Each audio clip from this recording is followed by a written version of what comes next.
have made today necessary cause me great disappointment, and the former ministers whose portfolios today are assigned to others of their colleagues continue to have my gratitude for their hard work while in office, and I welcome their continued support for the government from the backbench. But today, like every day in 2020, is about change. And I'm pleased to invite the governor to appoint 2 new ministers to the cabinet. MP Neville Tyrrell will be appointed to Minister of Transport, assuming responsibility for all aspects of public transportation, the airport register, the shipping register, and the airports. He brings to bear a career of private sector experience and periods of temporary service in cabinet that will give him a head start on the critical infrastructure and operational issues that exist within the ministry. He has been a long and faithful servant of the people of Bermuda and the Bermuda Progressive Labor Party. I am grateful that he's accepted this invitation to serve, and I'm looking forward to the benefit of his wisdom and counsel in this new role. MP Renee Ming will be the Minister of National Security, assuming responsibility for the uniformed services as delegated under our Constitution, including key areas of border control, the Disaster Risk Reduction and Mitigation Team, and gang violence reduction strategy. With the exception of her support for a certain cut-match team, MP Ming has brought a studied and critical eye to service on the backbench that has demonstrated a work ethic to be envied. Her work as part of the Immigration Reform Group brought a dimension to a difficult task that has set us on the correct path to immigration reform. I am thankful that she's agreed to take on this challenging role that is pivotal to the strength of our community. MP Ming will be a strong voice to ensure that we have enforcement in this country that is fair and balanced and takes into account the historic biases that have existed over generations to the detriment of Black people. Some may question her fit for this role, but knowing her and her character and commitment to community healing, I am confident that she will excel. Finally, responsibility for tourism will be moved under the Office of the Premier and will be added to the existing responsibilities for economic development. The need for the growth of tourism is more complex than ever and demands renewed focus on the economic potential it represents for Bermuda. The new paradigm for tourism is more than the traditional leisure getaway that has represented our mainstay for decades. In a crowded marketplace where our competitors are not confined to any one region or defined by any single product offering, we must drive demand for Bermuda that leverages more than our pink sand and water. In the coming days, I will share more of a vision of renewal in tourism that will defy the traditional and give us a fighting chance to return Bermudians to work in all areas that depend on the tourism industry to make ends meet. Simply put, Bermuda must become relevant again. And I welcome the challenge and know that I'll be ably supported by the team at the Bermuda Cabinet Office, Junior Minister for Tourism, Senator Crystal Caesar, and the Cabinet Office team. Before the governor swears in the new ministers and they give their comment, I just wanted to share with the people of Bermuda that I continue to be grateful for the kind words of support, thoughts, and prayers of so many people across the island. As we embark on new challenges in these new and uncertain times, I remain hopeful for the future of this country. We have demonstrated that we can come together in times of crisis, and I know we will continue to remain united as we work together to rebuild our future. Thank you, Chief.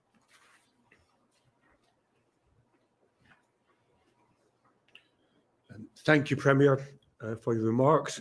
And I now invite Mr. Tyrrell to come and take the oath for the due execution of the Office of Minister.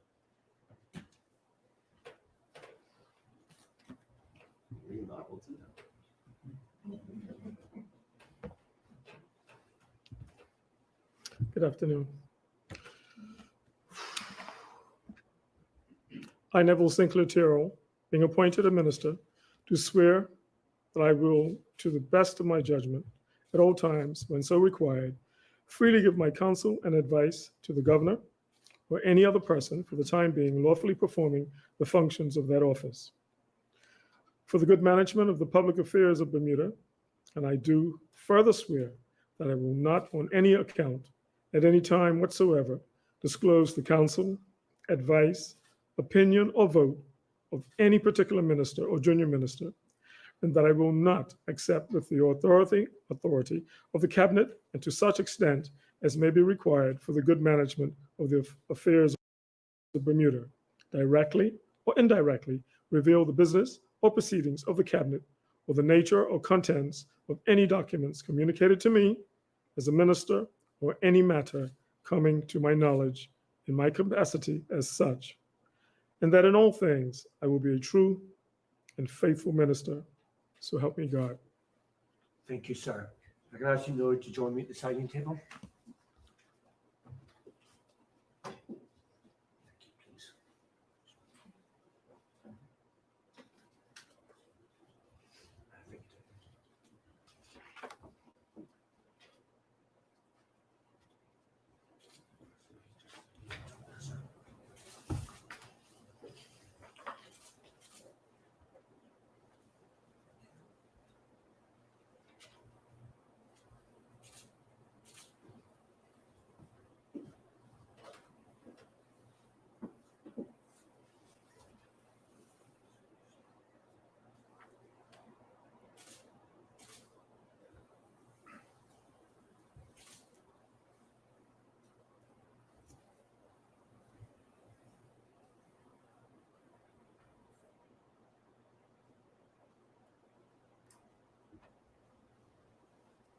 Minister, congratulations on your appointment. Thank you very much.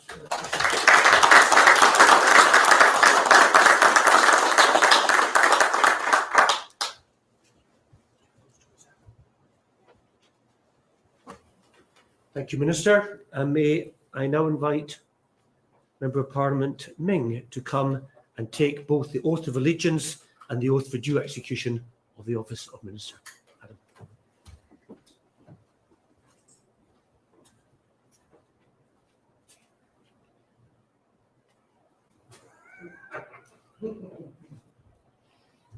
I'll remove my St. George's mask.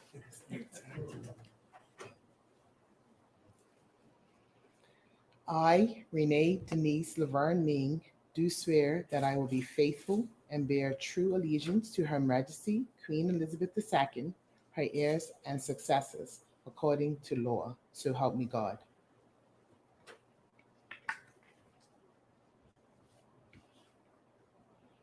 I, Renee Denise Laverne Ming, being appointed a minister, do swear that I will, to the best of my judgment, at all times, when so required, freely give my counsel and advice to the governor or any other person for the time being lawfully performing the functions of that office, for the good management of public affairs of Bermuda, and I would further swear that I will not, on any account, at any time whatsoever, disclose the counsel, advice, opinion, or vote of any particular minister or junior minister, and that I will not accept for the authority of the cabinet, and to such extent as may be required for the good management of the affairs of Bermuda, directly or indirectly reveal the business or proceedings of the cabinet or the nature or concerns of any documents communicated to me as a minister or any matter coming to my knowledge in my capacity as such, and that all things I will be true and that in all things I will be a true and faithful minister. So help me God. Thank you, Madam. And again, may I ask you to join me for the signing.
Minister, my congratulations to you.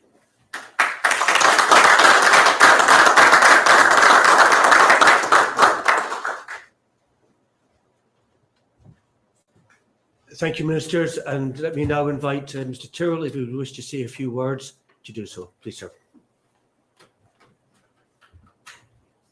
Thank you again, Your Excellency. Good afternoon, all.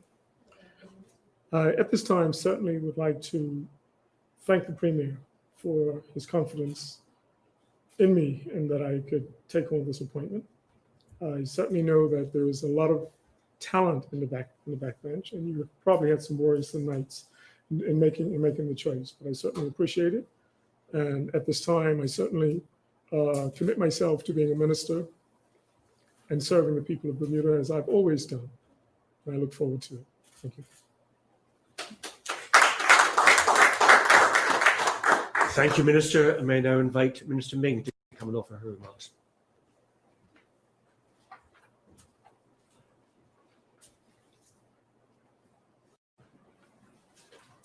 Thank you. I want to thank the Premier for his faith in my ability to serve our country in the capacity as Minister of National Security. Today is a day that I've thought about since July 18, 2017, but everything happens in God's time. I did speak in the House of Assembly on Friday, July 3rd, in reference to inclusion of women in government and leadership roles and the business sector and the wider community. I am humbled by my appointment because today is not only about Renee Ming. Today is actually encouragement for every daughter, sister, mother, aunt, and grandmother who still aspires to leadership in our community, in our globalized Bermuda. The circumstances that created vacancies in cabinets are unfortunate, but the PLP has a tremendous amount of unutilized talent on its backbench where I sat and learned for over the past 3 years. As Minister of National Security, I promise to be mindful of the needs and concerns of all Bermudians and all who are housed within her shores. Again, I thank the Premier for this appointment. I have great shoes to fill, and I will hit the ground running. I'm very eager to meet with each segment within the national security portfolio, and I forge ahead with the works necessary to fortify our national security. Thank you.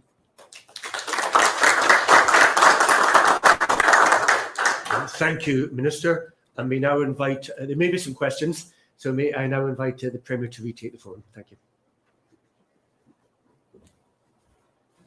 I do know there's a few members. Now is the time. If not,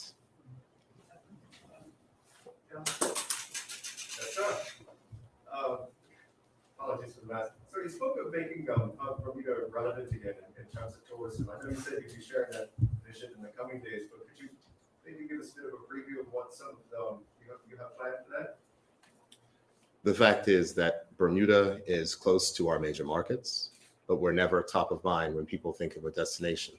And what you need to be in the time of where we're in is relevant and top of mind. And that relevance does not come from selling just our pink sand and beaches, where you can find anywhere.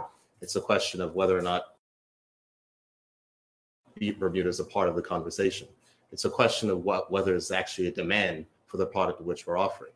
Our conversations are all about concessions, all about what can we do in order to attract, what things do we have to give up in order to attract. And maybe we're having the wrong conversations, and maybe we need to talk about maybe the product which we're offering is not the best one, and how do we change the product to ensure that we have more demand so we can stop having conversations about concessions and cuts and start having conversations about choosing the developers and other persons on our shores.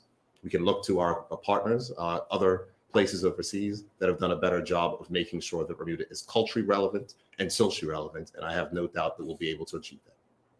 Gotcha. So, I mean, are you concerned at all that it's a lot to take on given the responsibilities that you're already carrying? I think what's important for persons to recognize is the role of cabinet ministers. The role of cabinet ministers is to set policy, to make sure that policy is being implemented by the persons underneath them who implement that policy.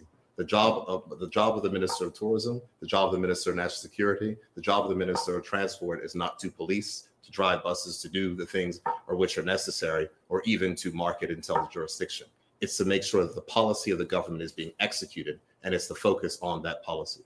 As I had said in my statement, I am perfectly happy and comfortable that I know I'll be supported by a cabinet office team, a very capable junior minister of tourism, and we have persons where we're looking to make additional appointments to the Bermuda Tourism Board. I have absolutely no doubt that we'll be able to execute this well. The one thing that is important is as we're coming to a period of economic development, it is important that we are in lockstep on the economic development which is needed to rebuild this country's economy and our tourism sector. Will you be speaking for all the, I just had a question on You may feel free to direct the question to Minister Ming or Minister Tyrrell if you wish. Yeah, I'm just curious. I mean, we've had, there's been gang activity over the summer, as we know. There's been bladed weapons. It's been a busy summer for that portfolio. I guess it would be nice to hear a bit about how she plans to take it on, the playbook that she's going to bring to her new portfolio. Minister?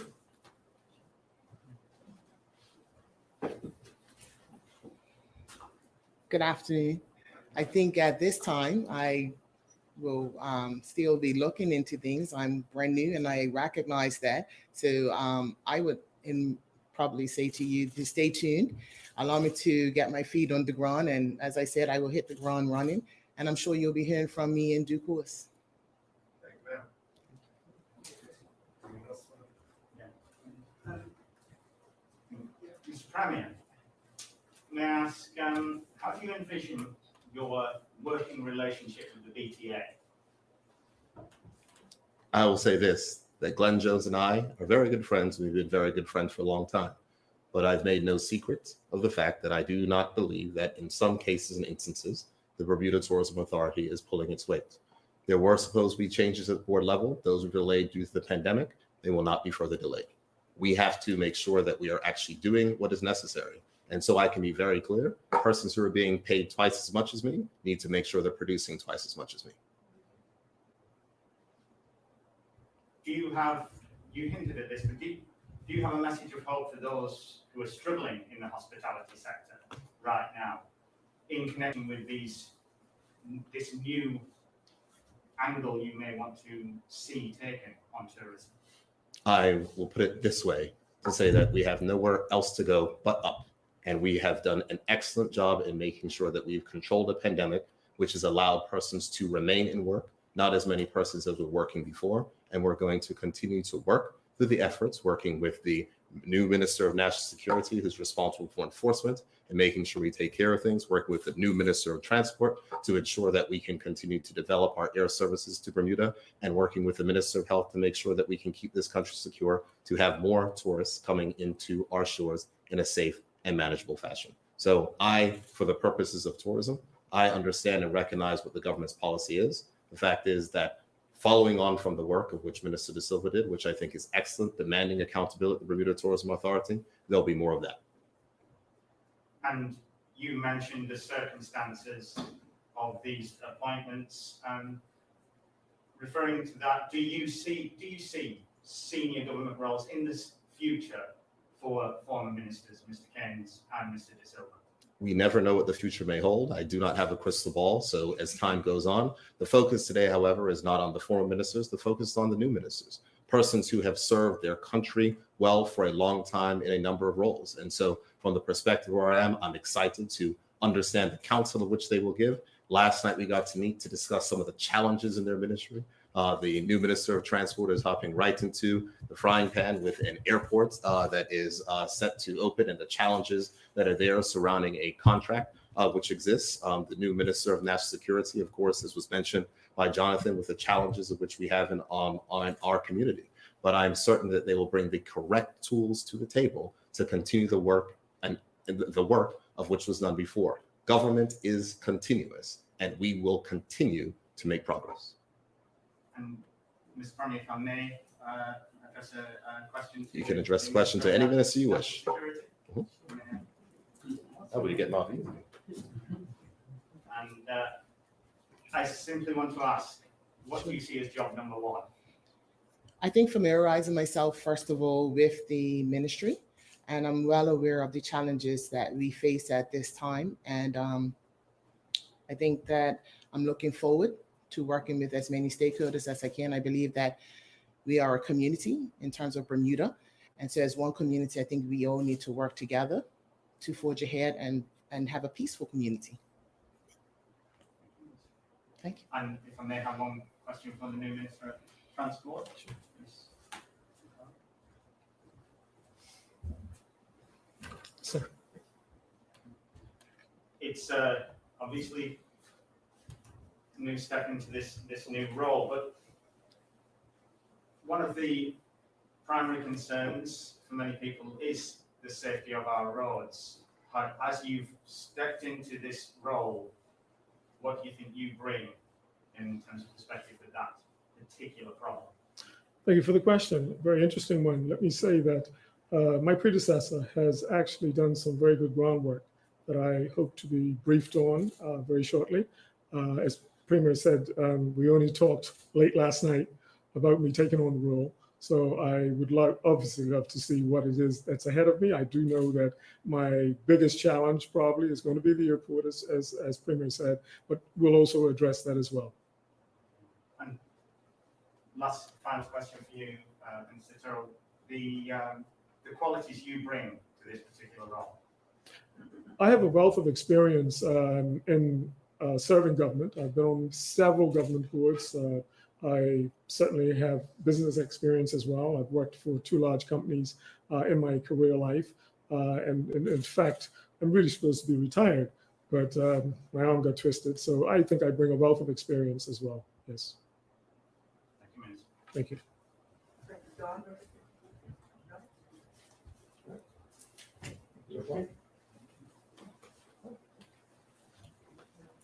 Thank you, Premier. Thank you, ladies and gentlemen. Thank you, members of families also attending here this afternoon. That concludes the proceedings, but you're all invited for a cup of tea or cup of coffee now. Thank you.